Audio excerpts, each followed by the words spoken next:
ફ્રીનું જમણ ખાવા આવ્યો છે?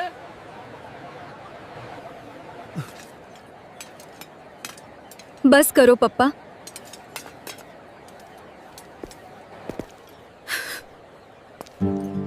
એક દિવસ જવાબ જરૂર આપીશ.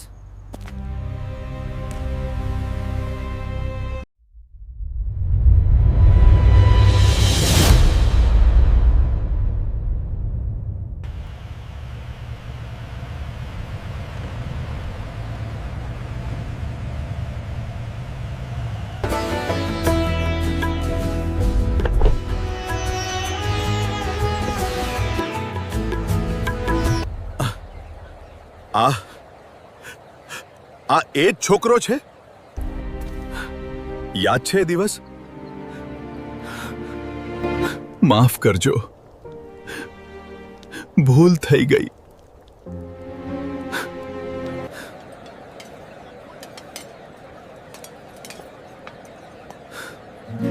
બદલો નહીં, માણસાઈ બતાવવાની ટાઈમ આવી ગઈ છે. આજે કોઈને ભૂખ્યું નથી જવા દેતો.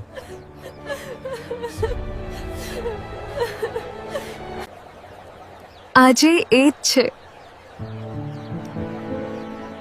દિલથી મોટો. ગામના છેડે આવેલી કાચી દિવાલોવાળી નાની ઝૂંપડપટ્ટીમાં રહેતો હતો મયુર. ગરીબી એની સાથે જન્મથી જોડાયેલી હતી. પિતા બાળપણમાં જ ચાલ્યા ગયા હતા અને માએ લોકોના ઘરમાં વાસણ ધોઈ ધોઈને એને મોટો કર્યો હતો. ઘરમાં બે જ વસ્તુ હંમેશા ભરેલી રહેતી, એક તંગી અને બીજું સ્વાભિમાન. મયુર ભણવામાં ખૂબ તેજ હતો, પણ ઘરની હાલત એવી કે કોલેજ સુધીનો રસ્તો પણ કાંટાવાળો લાગતો. સવારમાં અખબાર વહેંચે, બપોરે ચાની લારી પર કામ કરે, રાત્રે સ્ટ્રીટ લાઇટ નીચે બેસીને ભણે. ગરીબી એને ઝુકાવતી હતી પણ તોડતી નહોતી. ગામમાં બધાને એની મહેનત દેખાતી હતી, પણ ગરીબ માણસની મહેનત લોકો માટે પ્રેરણા નહીં, દયા કે મજાકનો વિષય વધારે બનતી હોય છે. એ જ ગામમાં રહેતી હતી કાવ્યા, શેઠ ગોપાલદાસની દીકરી, સુંદર, સંસ્કારી અને શાંત સ્વભાવની. કાવ્યાએ મયુરને ઘણી વખત જોયો હતો. ક્યારેક પુસ્તકો લઈને દોડતો, ક્યારેક વરસાદમાં ભીંજાઈને ચાની લારી પર કામ કરતો. એને મયુરમાં ગરીબી નહીં, આગ દેખાતી હતી. એક દિવસ લાઇબ્રેરીમાં કાવ્યાનું પેન પડી ગયું. મયુરે ઉઠાવીને આપ્યું. એ દિવસથી વાતચીત શરૂ થઈ. વાતો ધીમે ધીમે દિલ સુધી પહોંચી. કાવ્યા કહેતી, મયુર, તારી પાસે પૈસા ભલે ન હોય, પણ તું જે રીતે સપના જુએ છે ને, એ જ તારી સૌથી મોટી સંપત્તિ છે. મયુર હળવું હસી પડતો. સપના તો બહુ છે કાવ્યા, બસ ડર એટલો છે કે ગરીબી માણસને સપનાથી પહેલાં જ ઊંઘમાંથી જગાડી દે છે. કાવ્યા તરત કહે, હું છું ને તારી સાથે. પણ એને ખબર નહોતી કે દુનિયા પ્રેમને ક્યારેય એકલા નથી આવવા દેતી. એની સાથે દરજ્જો, પૈસા, પરિવાર અને અહંકાર પણ ખેંચાઈને આવી જ જાય છે. એક શામે ગામમાં વાત ફેલાઈ ગઈ. ગોપાલદાસની દીકરી ગરીબ છોકરા સાથે વાત કરે છે. માત્ર વાત જ નહોતી, લોકોની નજરે તો એ ગુનો હતો. ગોપાલદાસે કાવ્યાને બોલાવી. એ છોકરાનું નામ ફરી મારા ઘરે નહીં સાંભળું. ગરીબ માણસને પોતાની હદમાં રહેવું જોઈએ. કાવ્યાએ પહેલીવાર પિતાને આંખમાં આંખ નાખીને કહ્યું, પપ્પા, ગરીબ હોવું દોષ નથી. ગોપાલદાસ ગરજી ઉઠ્યા. દોષ નથી, પણ અમારી બરોબરીનો હક પણ નથી. એ જ રાત્રે મયુરની ઝૂંપડી પાસે કાર આવીને ઊભી રહી. ગોપાલદાસના માણસોએ મયુરને બોલાવ્યો. મયુર બહાર આવ્યો. સામે ગોપાલદાસ ઊભા. મારી દીકરીથી દૂર રહી જા, એણે ઠંડા અવાજમાં કહ્યું. મયુર શાંતિથી બોલ્યો, હું ક્યારેય કાવ્યાને દુઃખી નહીં કરું. તું એને ખુશ પણ નહીં રાખી શકે. ગોપાલદાસે ખિસ્સામાંથી નોટોની ગડ્ડી કાઢી. આ લઈને ગાયબ થઈ જા. મયુરની આંખોમાં અચાનક આગ ચમકી. શેઠજી, ગરીબ છું, વેચાતો નથી. ગોપાલદાસે ચીડાઈને કહ્યું, તો પછી સમય તને સમજાવશે. અને સમય ખરેખર સમજાવવા જ જતો હતો. થોડા જ દિવસમાં કાવ્યાના લગ્ન નક્કી થઈ ગયા, શહેરના મોટા ઉદ્યોગપતિના દીકરા સાથે. આખું ગામ ખુશ હતું. મોંઘી સજાવટ, લાઇટો, બેન્ડ, કેટરિંગ, એવું લાગતું હતું જાણે ગામમાં કોઈ રાજવંશનું લગ્ન હોય. મયુરે વિચાર્યું હતું કે એ નહીં જાય, પણ કાવ્યાએ છુપાઈને એક ચિઠ્ઠી મોકલી. એકવાર આવી જજે, તને મળ્યા વગર હું વિદાય નહીં લઈ શકું. મયુર આખી રાત ચિઠ્ઠી હાથમાં લઈને બેઠો રહ્યો. જવું કે નહીં? દિલ ખેંચતું હતું, સ્વાભિમાન અટકાવતું હતું. અંતે એ ગયો. સાદો, સફાઈથી ધોયેલો પણ જૂનો શર્ટ, પહેરેલી પેન્ટ પર જરાક ઘસારો, પગમાં જૂના ચંપલ, પણ આંખોમાં હજુ માન હતો. લગ્નના મંડપ બહાર જ અટકી ગયો. અંદર જગમગાટ હતો, બહાર અંધારું. એને લાગ્યું આ જગ્યા એની નથી, પણ કાવ્યાની ચિઠ્ઠી યાદ આવી અને એ ધીમે ધીમે અંદર પ્રવેશ્યો. જેમ જેમ એ અંદર ગયો, લોકોની નજર એની પર અટકી ગઈ. અરે, આ તો એ જ ગરીબ છોકરોને લાગે છે ભોજન ખાવા આવી ગયો. કોઈએ બોલાવ્યો હશે શું એને? આવા શબ્દો કાનમાં સોયની જેમ ઘૂસતા હતા. છતાં મયુર શાંત રહ્યો. એ મંડપની પાછળ ઊભો રહ્યો. કાવ્યાની નજર પડી. એક ક્ષણ માટે એની આંખો ભીની થઈ ગઈ. પણ તેટલામાં કાવ્યાની મામીનો દીકરો રાકેશ મયુર સુધી આવી ગયો. અહીં શું કરે છે? રાકેશે ધક્કો માર્યો. મયુર બોલ્યો, મારે ફક્ત કાવ્યાને શુભેચ્છા આપવી છે. રાકેશે જોરથી હસીને આસપાસના લોકોને બોલાવ્યા. આવો આવો, જુઓ તો જરા, ગરીબ પ્રેમી આવ્યો છે કરોડપતિના લગ્નમાં આશીર્વાદ આપવા. લોકો ખડખડાટ હસી પડ્યા. મયુરને ગળું શુકાઈ ગયું. છતાંય બોલ્યો, મજાક ના કરો, હું જાઉં છું. પણ વાત ત્યાં અટકી નહીં. ગોપાલદાસ આગળ આવ્યા, ચહેરા પર અહંકાર અને ગુસ્સો બંને. કોણે તને બોલાવ્યો? એમણે બધાની સામે પૂછ્યું. મયુર ચૂપ. અથવા ફ્રીનું જમણ જોઈને આવી ગયો? ગોપાલદાસનો અવાજ મંડપમાં ગૂંજ્યો. બધા મહેમાનોની સામે મયુરની આંખો ઝૂકી ગઈ. પણ દિલ હજુ તૂટ્યું નહોતું. એણે ધીમેથી કહ્યું, હું ફક્ત શુભેચ્છા આપવા આવ્યો હતો. ગોપાલદાસે તિરસ્કારથી હસીને કેટરરના માણસને કહ્યું, અરે, એને પ્લેટ આપો. ગરીબ છોકરો હશે, ભૂખ્યો જ આવ્યો હશે. લોકો ફરી હસ્યા. એક ક્ષણે મયુરને લાગ્યું, માણસ ભૂખથી નહીં, અપમાનથી મરી જાય છે. ત્યાં જ કાવ્યા ઊભી થઈ ગઈ. એની આંખમાં આંસુ હતા. પપ્પા, બસ કરો, આ અપમાન છે. પણ ગોપાલદાસે ગર્જના કરી, ચૂપ, આજે તારા લગ્ન છે. મયુરે કાવ્યાની તરફ જોયું. બંને વચ્ચે હજારો શબ્દોનું મૌન હતું. પછી મયુરે સીધું ગોપાલદાસને જોઈને કહ્યું, આજે તમે મને ગરીબી માટે નાની નજરે જોયો છે.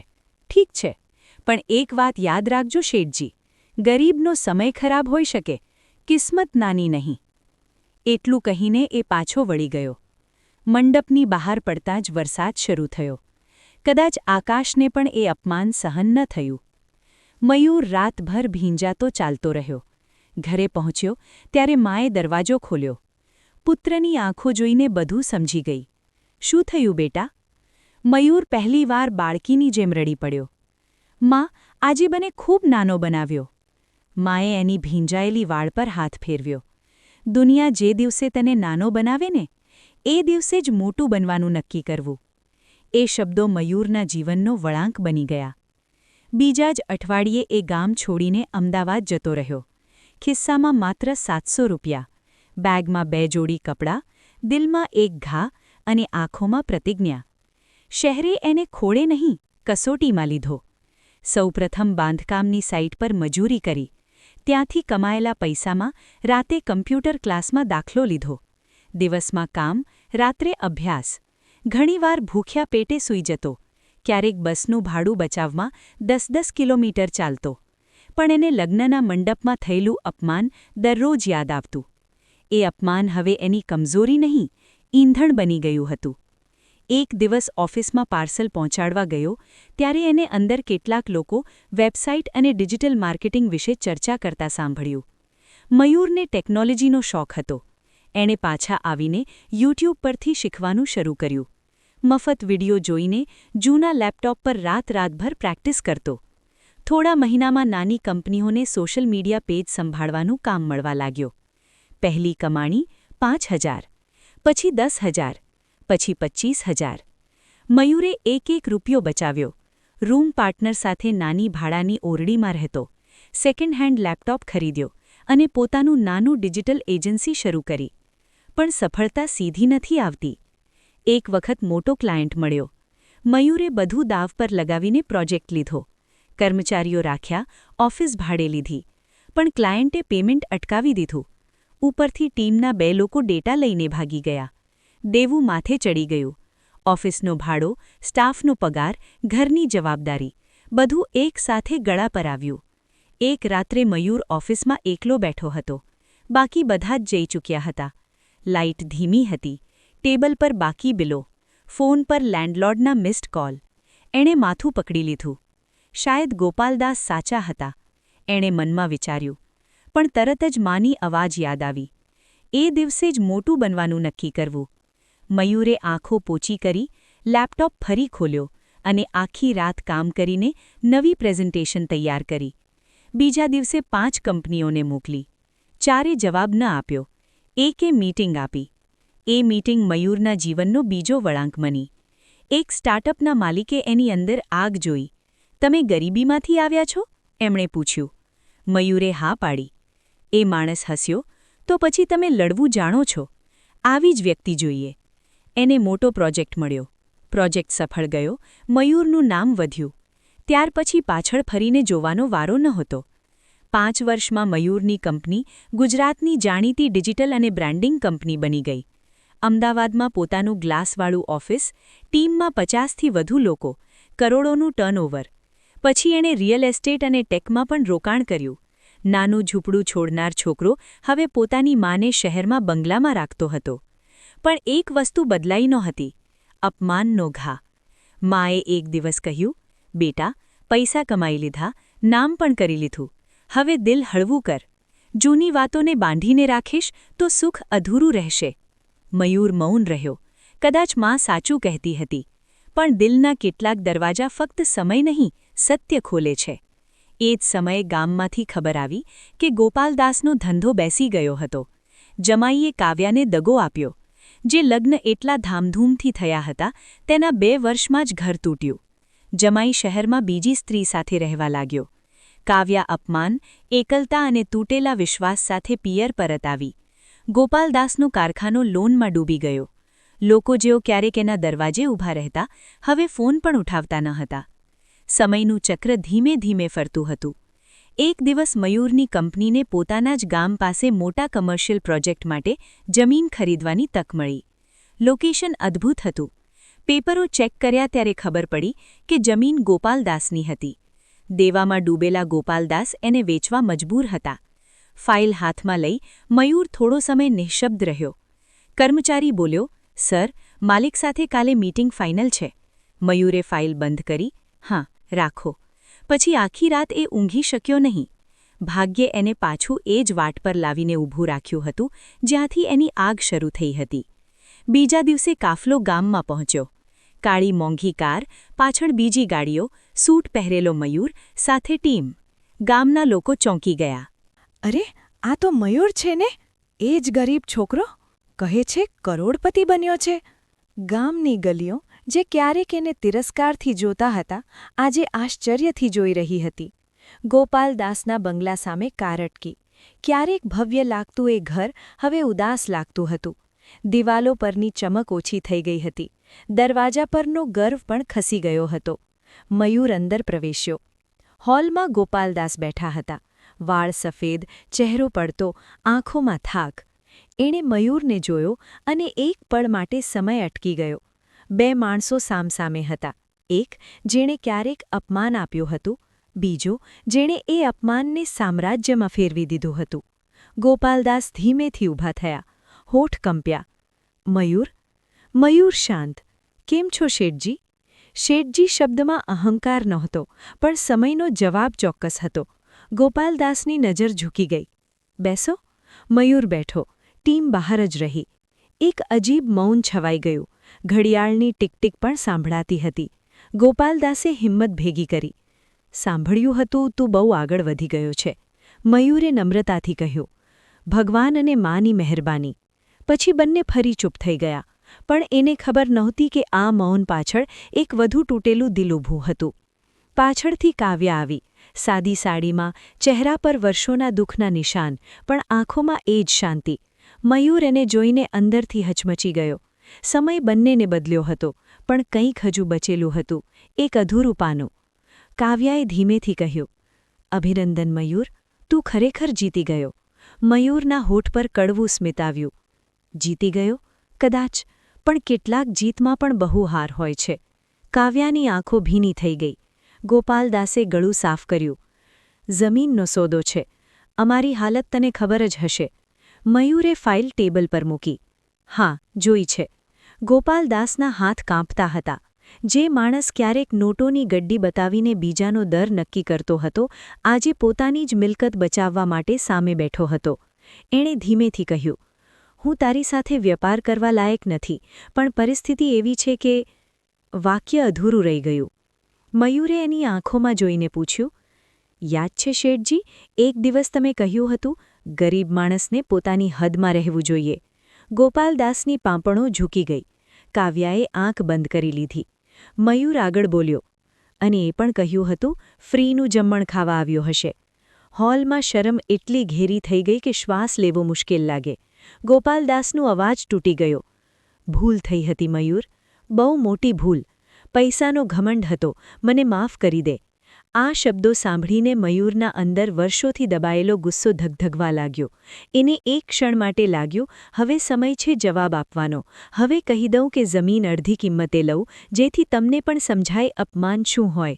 હવે બતાવી દઉં કે સમય કોની બાજુ હતો. પણ એ જ ક્ષણે એને એની માં યાદ આવી. ઝૂંપડીમાં બેઠેલી માં, એની વાત, જૂની વાતોને બાંધીને રાખીશ તો સુખ અધૂરું રહેશે. મયુરે ઊંડો શ્વાસ લીધો. કાવ્યા મૌનથી એને જોતા હતા. કદાચ એને ડર હતો, આજે બદલો મળશે.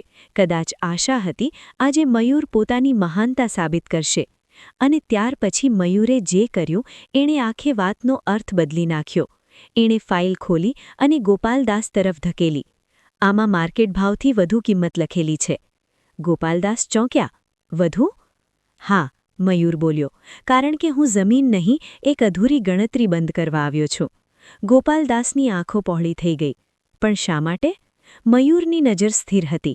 કારણ કે તમે ક્યારેક મને પૈસાથી નાનો ગણાવ્યો હતો. આજે હું તમને બતાવવા માંગુ છું કે માણસની ઊંચાઈ પૈસાથી નહીં, વર્તનથી મપાય છે. કાવ્યાના ગાલ પર આંસુ લપસી પડ્યા.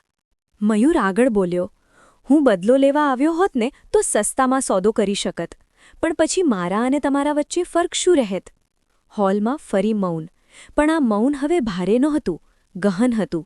ગોપાલદાસની આંખમાંથી આંસુ નીકળી પડ્યા. કદાચ જીવનમાં પહેલીવાર એ માણસને પોતાની હારનો સાચો અર્થ સમજાયો. મેં તને બહુ દુઃખ આપ્યું, એણે રડીને કહ્યું. મયુરે નમ્રતાથી જવાબ આપ્યો. હા આપ્યું, પણ એ દુઃખ જ મારી તાકાત બન્યું. કાવ્યા ધીમેથી બોલી. મયુર, મેં ક્યારેય તને ભૂલ્યો નથી, પણ હિંમત નહોતી, હું તૂટી ગઈ હતી. મયુર થોડો સમય એની તરફ જોઈ રહ્યો. બે દિલ વચ્ચે 5 વર્ષ, અસંખ્ય આંસુ અને અધૂરા વાક્યો ઊભા હતા. કાવ્યા, એ બોલ્યો, કેટલીક વાતો સમય સાચવી રાખે છે, પણ પાછી આપતો નથી. તું મારા માટે નફરત નથી, પણ હવે એ રસ્તો પણ નથી. કાવ્યાએ સ્વીકારમાં માથું હલાવ્યું. એણે કદાચ આ જવાબ પહેલેથી જ પોતાના દિલમાં સાંગળ્યો હતો. પણ વાર્તા અહીં પૂરી થવાની નહોતી. મયુરે આગળ એક બીજો કાગળ મૂક્યો. આ બીજો પ્રસ્તાવ છે. ગોપાલદાસે આશ્ચર્યથી પૂછ્યું, શું છે આ? તમારા જૂના કારખાનાને ફરી શરૂ કરવાની યોજના. મારી કંપની સાથે ભાગીદારીમાં. બ્રાન્ડ હું ઊભી કરીશ, ઉત્પાદન તમારું રહેશે. ગામના લોકોને ફરી રોજગાર મળશે. ગોપાલદાસ અવાક રહી ગયા. તું મારી મદદ કરીશ? મયુર હળવે સ્મિત કરીને બોલ્યો. મારી લડાઈ ક્યારેય માણસો સામે નહોતી શેઠજી. લડાઈ તો પરિસ્થિતિ, અહંકાર અને અપમાન સામે હતી. કાવ્યાની આંખોમાં પહેલીવાર આશાની ઝાંખી દેખાઈ. બહાર ગામમાં લોકો ભેગા થયા હતા. બધાને લાગ્યું હતું આજે મયુર બદલો લેશે. આજે ગોપાલદાસ ઝૂકશે. આજે જૂની બેઇજ્જતીનો હિસાબ થશે. પણ થોડા સમય પછી જ્યારે મયુર અને ગોપાલદાસ સાથે બહાર આવ્યા, દૃશ્ય જ અલગ હતું. ગોપાલદાસે સૌની સામે કહ્યું, આજે હું આખા ગામ સામે એક વાત સ્વીકારું છું. વર્ષો પહેલાં મેં ગરીબીનો અપમાન કર્યો હતો, અને આજે એ જ ગરીબ છોકરાએ મને માણસાઈનો સાચો અર્થ શીખવ્યો છે. ગામ સન્નાટામાં ગરકાવ થઈ ગયું. કોઈ સ્તબ્ધ, કોઈ શર્મિંદા, કોઈ પ્રભાવિત. રાકેશ પણ ભીડમાં ઊભો હતો. એ જ માણસ જેણે લગ્નમાં મજાક ઉડાવી હતી. એની નજર જમીન પર હતી. મયુર એની પાસે ગયો. રાકેશે ગભરાઈને કહ્યું, મયુર, એ દિવસે... મયુરે રોકી દીધું. છોડી દે. તું તો એ દિવસની ભીડનો એક અવાજ હતો. સાચી સમસ્યા એ ભીડ હતી જેને ગરીબ પર હસવું સહેલું લાગે છે.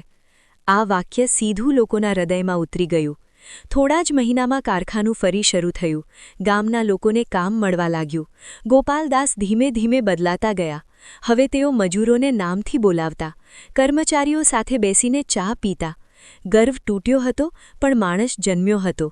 કાવ્યાએ ગામની છોકરીઓ માટે એક તાલીમ કેન્દ્ર શરૂ કર્યું, સ્વાવલંબન માટે. મયુરે એની પૂર્ણ મદદ કરી, પણ હંમેશા અંતર જાળવી રાખ્યું. કારણ કે કેટલીક લાગણીઓ સન્માનથી જ જીવંત રહે છે, સંબંધથી નહીં. એક સાંજે મયુર એની માને લઈને ગામના એ જ માર્ગથી પસાર થતો હતો, જ્યાંથી વર્ષો પહેલાં ભીંજાતો ગયો હતો. મા કારમાંથી બહાર જોઈ રહી હતી. યાદ છે બેટા? મયુરે હસીને પૂછ્યું. ભૂલી શકાય એવું હતું? મા બોલી. ના, પણ હવે એ દુઃખ જેવું લાગતું નથી ને?